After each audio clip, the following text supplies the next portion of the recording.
Last जो हमने first phenomena describe किया था that is the melting of ice.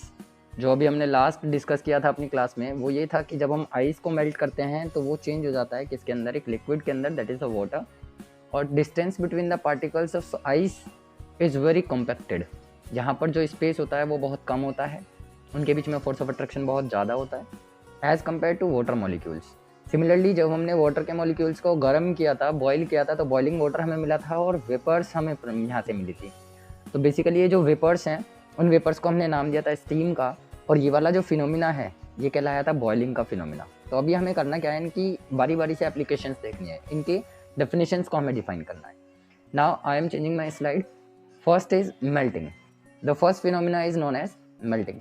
पहले फिनोमिना को हमने नाम दिया हुआ है मेल्टिंग का। तो मेल्टिंग क्या होती है? मेल्टिंग का एक दूसरा नाम है जो केमिकल, यानी कि केमिकल लैंग्वेज में कह सकते हो, केमिस्ट्री के अंदर कह सकते हो कि melting is also called as fusion. Melting को क्या नाम दिया जाएगा? फ्यूजन का नाम दिया जाएगा। तो व्हाट इज द फ्यूजन? कह रहे हैं कि when a solid is heated, जब आप किसी भी सॉलिड को हीट करते हैं, the particles being to vibrate with greater speed and begin to move more freely. किसी भी सॉलिड को गर्म करने से उसके जो पार्टिकल्स होंगे वो वाइब्रेट करेंगे अपनी मीन पोजीशन के चारों तरफ। कहने का मीन्स ये हुआ कि अगर कोई सॉलिड ये है और इसके पार्टिकल्स इस तरीके से बैठे हुए हैं, जब मैं इसको गर्म करूंगा तो इसके सारे पार्टिकल्स अपनी पोजीशन पर रहते हुए ही क्या करेंगे? वाइब्रेट करेंगे। जैसे ये वाइब्रेट करेंगे तो इनके अंदर धीरे धीरे एक प्रॉपर्टी आएगी कि ये अपनी पोजीशन से हट करके मूव करने की कोशिश करेंगे। वाइब्रेशन जैसे जैसे ज़्यादा होगा वैसे वैसे मूवमेंट इनके बीच में, फ्रीली मूवमेंट ज़्यादा होना शुरू हो जाएगा। Then at a particular temperature the solid melts and change into liquid. और एक टाइम ऐसा आएगा बच्चों, जब आप इसको गर्म करते रहोगे तो इसका टेम्परेचर बढ़ता रहेगा, और एक टाइम टेम्परेचर बहुत ज़्यादा हाई हो जाएगा। उस केस में पूरा का पूरा सॉलिड फ्लो करना शुरू कर देगा, वो पूरा सॉलिड मेल्ट हो जाएगा। इसका मीन्स कि सारे पार्टिकल्स जो हैं वो सारे के सारे अपनी पोजीशन से भागना शुरू कर देंगे, मूव करना शुरू कर देंगे। Then it is changes into liquid. तब ये किस में कन्वर्ट हो जाएगा? लिक्विड में कन्वर्ट हो जाएगा। And the process of melting of the solid is known as fusion. इस प्रोसेस को नाम दिया जाएगा फ्यूजन का। अब बेसिकली जो टेम्परेचर है, जिस टेम्परेचर पर ये फिनोमिना अकर होता है, क्योंकि एक पर्टिकुलर टेम्परेचर पर जाकर के ये काम हुआ, रूम टेम्परेचर पर ये काम नहीं हो रहा है, तो हमने क्या किया है? टेम्परेचर को बढ़ाते गए हैं, टेम्परेचर को रेज करते गए हैं।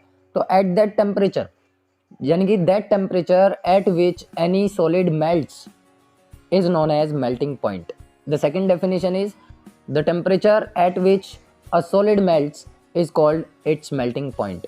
The melting point of ice is 0 degree centigrade, or when we change into it Kelvin, then it is 273 Kelvin. ये आप लोगों को बहुत अच्छे से मालूम होगा कि डिग्री सेंटीग्रेड से अगर हमें केल्विन में कन्वर्जन करना हो तो हम डिग्री सेंटीग्रेड की वैल्यू में 273 ऐड कर देते हैं, सो दैट हमें क्या मिल जाता है? केल्विन टेम्परेचर मिल जाता है। जैसे कि आइस का अगर हम बात कर रहे हैं, आइस 0 डिग्री सेंटीग्रेड पर मेल्ट होनी शुरू हो जाती है, तो अभी मुझे इसे केल्विन में अगर कन्वर्ट करना हो तो मैं इस 0 डिग्री सेंटीग्रेड में 273 वैल्यू ऐड करूंगा, so that the melting temperature of the ice in kelvin is 273 kelvin. और जब कभी भी हमें मैथमेटिकल कैलकुलेशंस करनी होंगी तब हम डिग्री सेंटीग्रेड में वैल्यू अप्लाई नहीं करेंगे, हम हमेशा टेम्परेचर को केल्विन में यूज़ करेंगे।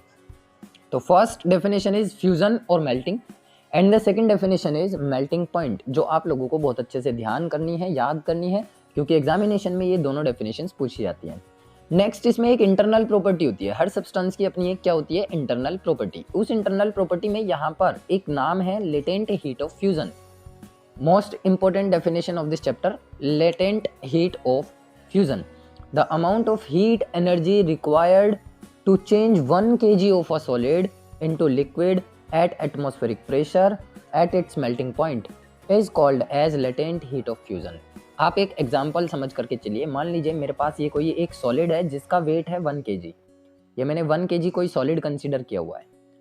इस 1 kg सॉलिड को एटमॉस्फेरिक प्रेशर पर मैं रखूंगा।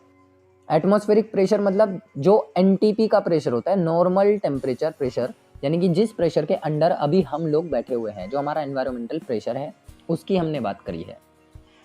Melting temperature, that temperature at which it gets starts to melt.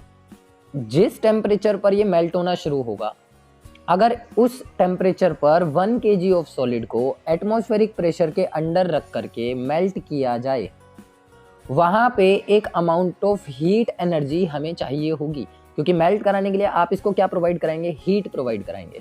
तो जितने अमाउंट ऑफ हीट को आप इसे प्रोवाइड कराएंगे, that is the latent heat of fusion. यानी अगर मैं इसको नॉर्मल लैंग्वेज में कहूँ तो किसी भी सॉलिड को मेल्ट होने के लिए हमें एक्सटर्नली हीट प्रोवाइड करानी पड़ती है, और हम उतना अमाउंट ऑफ हीट इसे प्रोवाइड कराते हैं जितने अमाउंट ऑफ हीट को गेन करके कोई भी solid can be change into the liquid, आसानी से क्या हो सकता हो, मेल्ट हो सकता हो।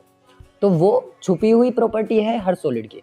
हो सकता है, देखिए जैसे मैं आयरन की बात करता हूँ, एक मैंने लिया आयरन, एक मैंने लिया आइस।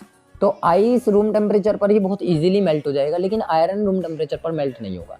मुझे आइस को 0 डिग्री सेंटीग्रेड टेम्परेचर देना पड़ा, मात्र केवल और केवल 0 डिग्री सेंटीग्रेड टेम्परेचर पर ही, 0 वैल्यू ऑफ हीट पर ही क्या हो गया, ये मेल्ट हो गया। लेकिन आयरन को मेल्ट कराने के लिए मुझे 3350 डिग्री सेंटीग्रेड टेम्परेचर इसको देना पड़ेगा, यानी इसी के according amount of heat energy मुझे इसे प्रोवाइड करानी पड़ेगी, तब जा करके आयरन मेल्ट होना शुरू होगा। तो जितने अमाउंट ऑफ हीट की रिक्वायरमेंट होगी किसी भी सॉलिड को चेंजेस इनटू मेल्टिंग या changes it into melt, that is the latent heat of the fusion. तो ये इंपॉर्टेंट डेफिनेशन है इस चैप्टर की, लेटेंट हीट ऑफ फ्यूजन।